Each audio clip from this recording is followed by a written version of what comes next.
मध्यकालीन भारत, तो आपका चैप्टर कौन चल रहा है, विजयनगर और बहमनी राजवंश। तो प्रश्न है आपका 2661, बहमनी राज्य की प्रथम राजधानी निम्नलिखित में से कौन सी थी, गुलबर्गा, बीदर, दौलताबाद, हुसैनाबाद, या इनमें से कोई नहीं।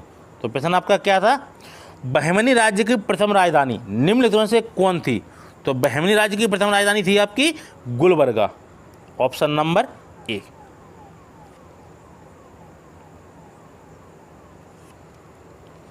अगला प्रश्न, बहमनी राज्य की स्थापना की थी अली आदिल शाह ने, अलाउद्दीन हसन ने, हुसैन निज़ाम शाह ने, मुजाहिद शाह ने। तो प्रश्न क्या है, बहमनी राज्य की स्थापना की थी। तो बहमनी राज्य की स्थापना करने वाला कौन था, वह था आपका अलाउद्दीन हसन। तो बहमनी राज्य की स्थापना किसने की थी, अलाउद्दीन हसन ने। अगला प्रश्न, बहमनी राज्य का संस्थापक कौन था, फिरोज शाह, अलाउद्दीन हसन, महमूद गवा, आसफ खान, या उपरोक्त में से कोई नहीं। तो प्रश्न क्या था, बहमनी राज्य का संस्थापक कौन था। तो वह कौन था, अलाउद्दीन हसन।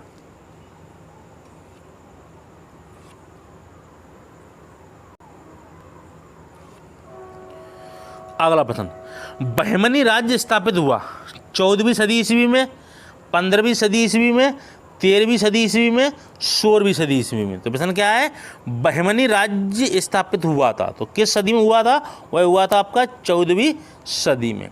अब बात उठती है कि 14वीं सदी या 13वीं सदी, तो आप लोग कन्फ्यूजन हो, तो आपकी सन कौन सी थी, तो सन थी आपकी 1347 ईस्वी में। तो 14 ईस्वी कब चलती है, तो 1300 से लेके 1399 तक कौन सी सदी मानी जाती है, तो आपकी मानी जाती है 14वीं सदी। जैसे कि अभी चल रहा है, क्या चल रही है आपकी 2000 से लेके 2099 तक क्या चलेगा, 21वीं सदी चल रही है अभी आपकी, है ना।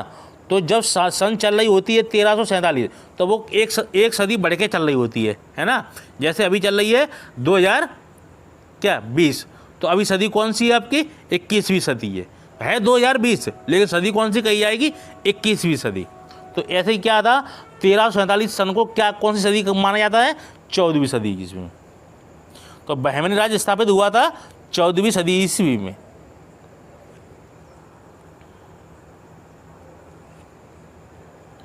अगला प्रश्न, दक्षिण में बहमनी राज्य का संस्थापक निम्न में से कौन था, हसन गंगू, मलिक अंबर, मोहम्मद दीवान, सिकंदर शाह।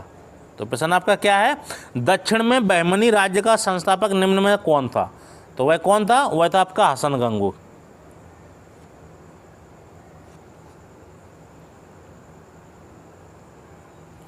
अगला प्रश्न, विजयनगर के शासक कृष्णदेव राय ने कौन सा नगर बसाया था, उदयगिरी, चंद्रगिरी, नागलपुर, वारंगल। तो प्रश्न क्या है, विजयनगर के शासक कृष्णदेव राय ने कौन सा नगर बसाया था। तो कौन सा नगर बसाया था, तो वह नगर था आपका नागलपुर, ऑप्शन नंबर सी। तो विजयनगर के शासक कृष्णदेव राय ने कौन सा नगर बसाया था, वह था आपका नागलपुर।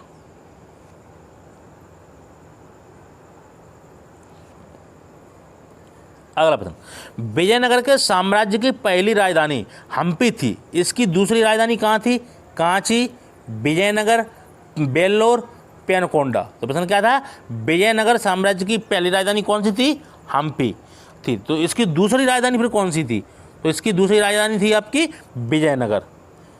यानी कि विजयनगर साम्राज्य की पहली राजधानी तो हम्पी थी, और दूसरी कौन सी थी, विजयनगर।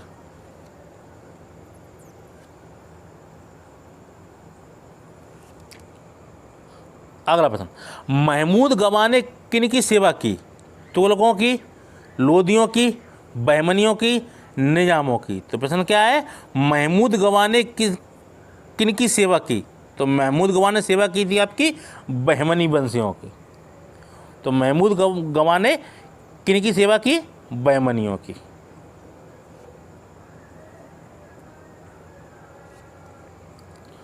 अगला प्रश्न, मध्यकालीन भारत के निम्नलिखित राज्यों में से कौन सा सबसे पहले स्थापित हुआ, गोलकुंडा, बहमनी, जौनपुर, खानदेश। तो प्रश्न क्या है, मध्यकालीन भारत के निम्नलिखित राज्यों में से कौन सा सबसे पहले स्थापित हुआ था। तो सबसे पहले स्थापित कौन सा नगर था, वह था आपका बहमनी वंश। तो बहमनी वंश की स्थापना कब हुई थी, 1347 ईस्वी में।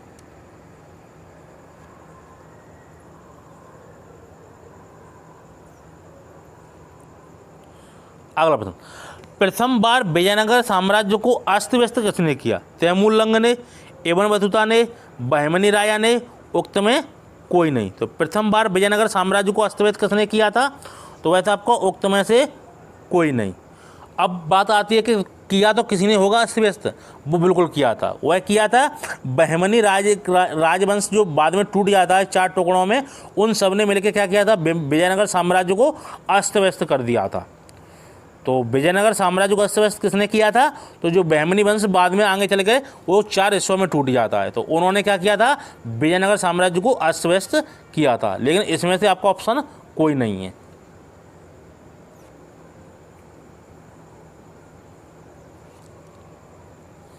अगला प्रश्न, कृष्णदेव राय द्वारा लिखित अमुक्त माल्यद किस भाषा का ग्रंथ है? तमिल का, संस्कृत का, तेलुगु का, कन्नड़ का? तो प्रश्न आपका क्या है? कृष्णदेव राज्य द्वारा लिखित क्या था? अमुक्त माल्यद किस भाषा का ग्रंथ है? तो किस भाषा ग्रंथ था? यह था आपका तेलुगु भाषा ग्रंथ।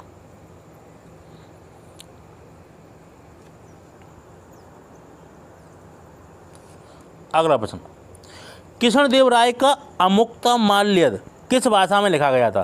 तमिल में, संस्कृत में, तेलुगु में, कन्नड़ में? तो प्रश्न क्या था? कृष्णदेव राय का अमुक्त माल्यद किस भाषा में लिखा गया था? वह लिखा गया था आपका तेलुगु भाषा में।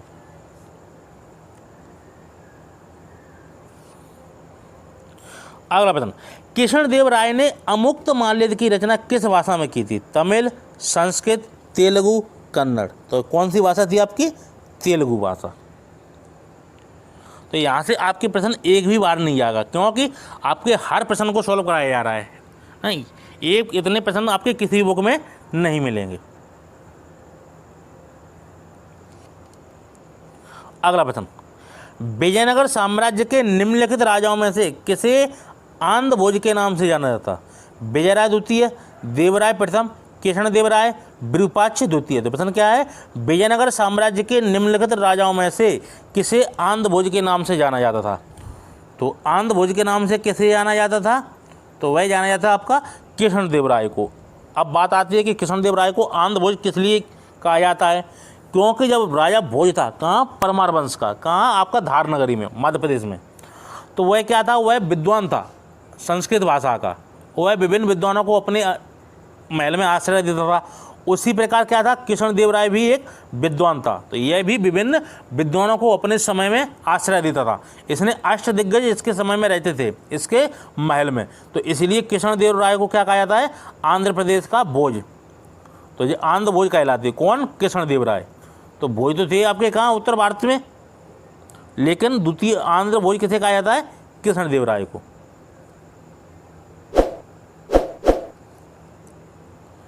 अगला प्रश्न, कृष्णदेव राय ने किस नगर की स्थापना की? नागलपुर की, वारंगल की, उदयगिरी की, चंद्रगिरी की? तो प्रश्न क्या है? कृष्णदेव राय ने किस नगर की स्थापना की? तो कृष्णदेव राय ने किस नगर की स्थापना की थी? वह की थी आपकी नागलपुर की।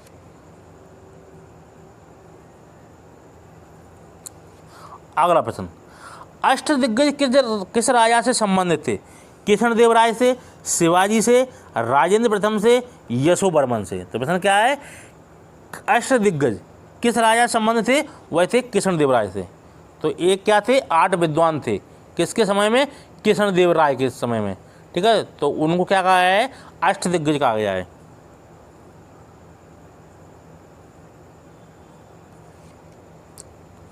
अगला प्रश्न, अष्टदिग्गज किसके दरबार को अलंकृत करते थे? देवराय द्वितीय, कृष्णदेव राय, तिरुमल राय, अच्युत राय? तो प्रश्न क्या है? अष्टदिग्गज किसके दरबार को अलंकृत, यानी किसके दरबार में रहते थे? तो वह रहते थे आपके कृष्णदेव राय के दरबार में।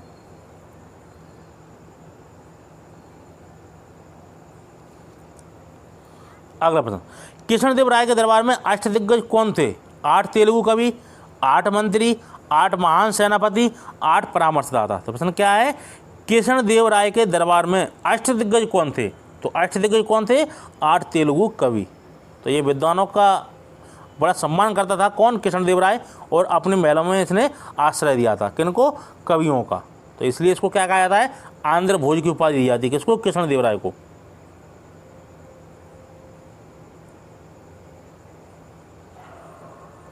अगला प्रश्न, निम्न में से किस राजा ने अपने शासनकाल में भूमि का विस्तृत सर्वेक्षण कराया?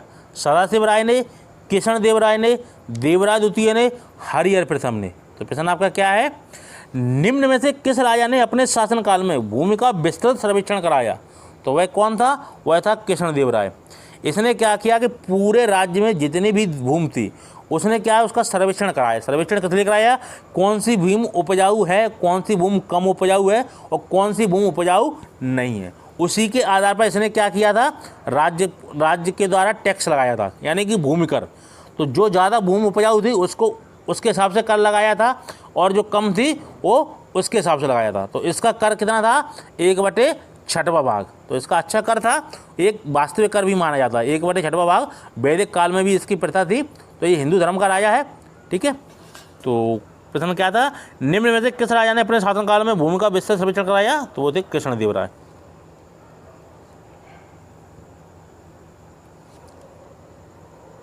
अगला प्रश्न, हम्पी में विट्ठल स्वामी मंदिर का निर्माता कौन था? देवराय प्रथम, हरिहर प्रथम, विजयराय द्वितीय, कृष्णदेव राय। प्रश्न क्या है? हम्पी में विट्ठल स्वामी मंदिर का निर्माता कौन था?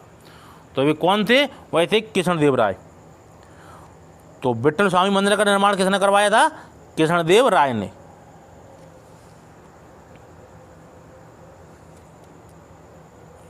अगला प्रश्न, विजयनगर का प्रसिद्ध हजारा मंदिर किसके शासनकाल में निर्मित हुआ था? देवराय प्रथम के, कृष्णदेव राय के, देवराय द्वितीय के, हरिहर प्रथम के। तो प्रश्न क्या है? विजयनगर का प्रसिद्ध हजारा मंदिर किसके शासनकाल में निर्मित हुआ था?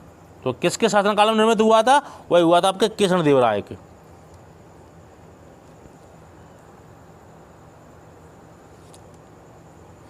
अगला प्रश्न 2682, निम्नलिखित में से कौन सा कथन सही नहीं है? कृष्णदेव राय ने आंध्र भोज की उपाधि धारण की थी। बी, कृष्णदेव राय तुलभ वंशीय था। तीसरा, कृष्णदेव राय के दरबार में राजदूत अब्दुल रज्जाक आया था। डी, कृष्णदेव राय को यवन राज स्थापनाचार्य भी कहा जाता था। तो प्रश्न क्या है? निम्न में कौन सा कथन सही नहीं है? तो आपका सही नहीं है सी, कृष्णदेव राय के दरबार में राजदूत अब्दुल रज्जाक आया था। तो ये सही नहीं है। सही आपके कौन कौन से हैं? कृष्णदेव राय ने आंध्र भोज की उपाधि धारण की थी। कृष्णदेव राय ने तुलभ वंशीय था। कृष्णदेव राय कौन था? तुलभ वंशीय था। और कृष्णदेव राय को एवन राज स्थापनाचार्य भी कहा जाता है। तो ये आपके तीनों सही हैं, लेकिन आपका सी सही नहीं है।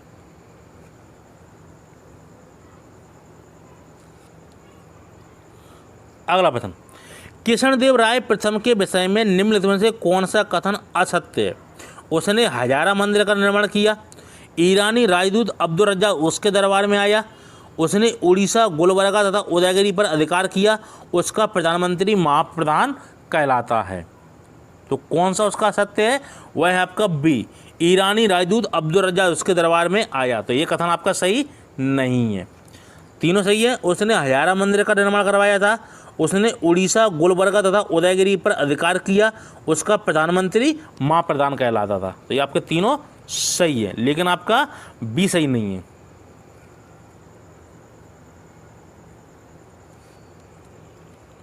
अगला प्रश्न, अष्टदिग्गज किसकी राज्यसभा को शोभा बढ़ाते थे?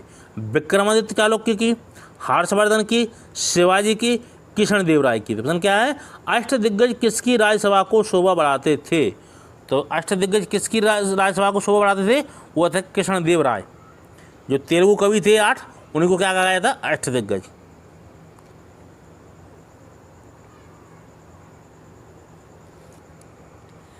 अगला प्रश्न, निम्नलिखित में से विजयनगर के किस शासक ने तेलुगु और संस्कृत साहित्य को समृद्ध किया था? देवराय द्वितीय, देवराय प्रथम, कृष्णदेव राय, राम राय। तो प्रश्न क्या है? निम्नलिखित में से विजयनगर के किस शासक ने तेलुगु और संस्कृत साहित्य को समृद्ध किया था? तो किसने किया था? तो वह किया था आपका कृष्णदेव राय ने।